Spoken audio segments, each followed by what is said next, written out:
at a media breakfast forum in Kisumu today ahead of International Peace Day tomorrow.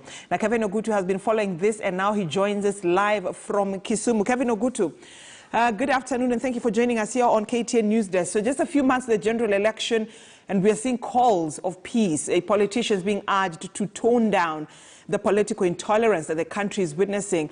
You attended that meeting. Kindly give us a brief of what transpired.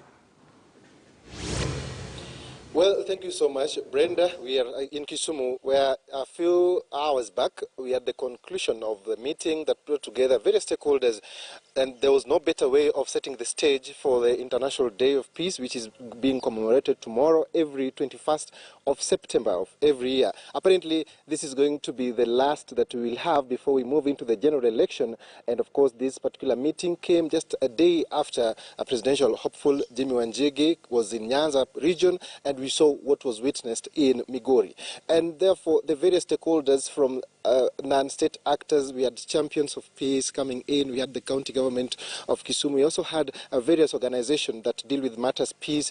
I mean, the representatives coming to really brainstorm and also share their thoughts on what needs to be done as we make the steps towards the next general election. And one of the things that stood out was the need for the youth to shun violence because of their vulnerability, and also the fact that they have to be used by the politicians to create chaos and mayhem. But again, since I'm here with the director of Champions of Peace, Elio Pondo, I would like him just to break down for us.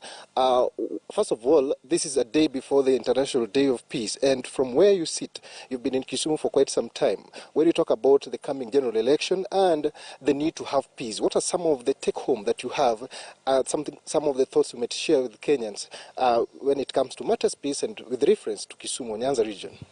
Thank you so much, and thank you for having us today. Today, we peace stakeholders, we've gathered here for the last 3 days. The first day, we were having youth dialogue forum, youth from Nandi, Kericho, Vihiga, and Kisumu County. The second day, we had women, and today we brought stakeholders from non-state and non-state actors. 3 issues are coming out: that there is heightened political temperature in the country from across political divide. We as non-state actors, we are calling upon the political class to play their politics with a lot of sobriety. We understand Kenya is a multi-party democracy, and therefore the level of political intolerance being witnessed across the country is unbearable. And therefore we are calling upon all the political parties to take responsibility in terms of telling their supporters to be sober as they approach different aspirants.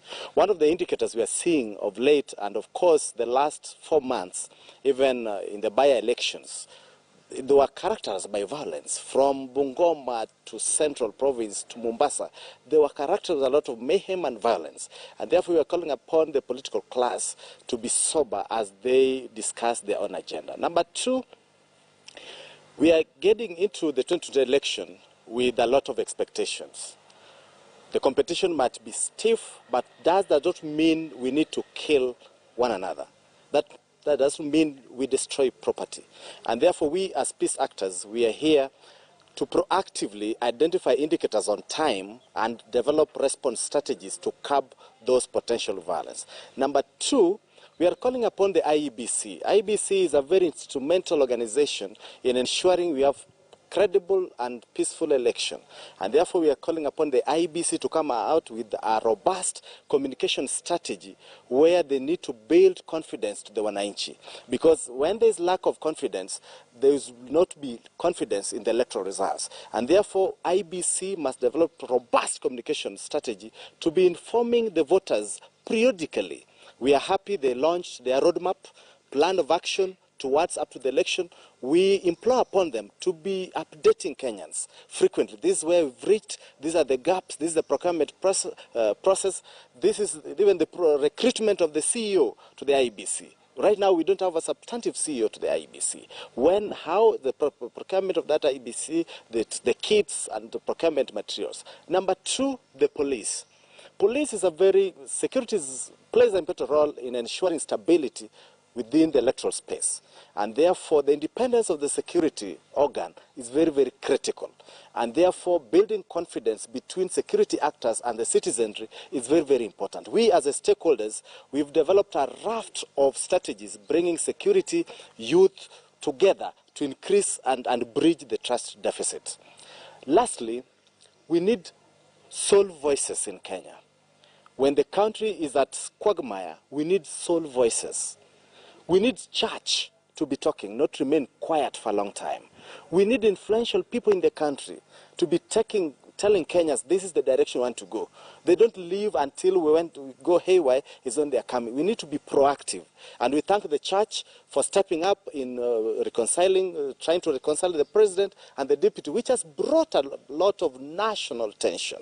And therefore, if they do that, then it will normalize the political temperature. To our young people, it is high time to launch a campaign of Tuzijaze Kiwanja. Let's talk in the table. Let our youth not be used to jaza kiwanja ya politicians. Let us invite the politicians to sit on the table. Okay. If you can avoid those, then the youth will have their space in the society. Okay. Thank you. Thank you very much. Well put. That is Elio Pondo, who is the director of Champions of Peace, which were among the co-conveners of the meeting that brought on board various stakeholders, the youth and state and non-state players, and it was quite a fruitful deliberation a few hours back. And of course, there is no better way to end it. Remember, this is not the first time we are having this conversation. The last time we had general election, Kisumu was among the various hotspots for violence. And of course, when such conversations start in earnest as early as now, then of course this means good for the future. Well, we have to stop it there, and back to you in studio, Brenda. Thank you so much, Kevin Ogutu, for that. And let's get back to Nairobi at the corridors of justice, where 4 police officers and a civilian charged with the murder of lawyer Willie Kimani and taxi driver put on their defense after Justice Jesse Lessit ruled they have a case to answer.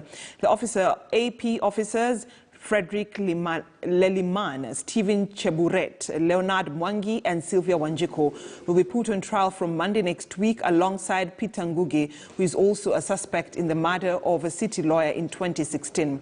The matter was adjourned after the defense lawyers and prosecution team requested for material evidence, including witness statements and data analysis from investigators in preparation for the trial in court. The summons for the OCS of Mlolongo currently and the OCS of Makindu Police Station currently to produce the OBs for the 24th of June 2016. Mlolongo and OCS Makindu Police Station. So the defense will commence on Monday 27th, and that's for the week.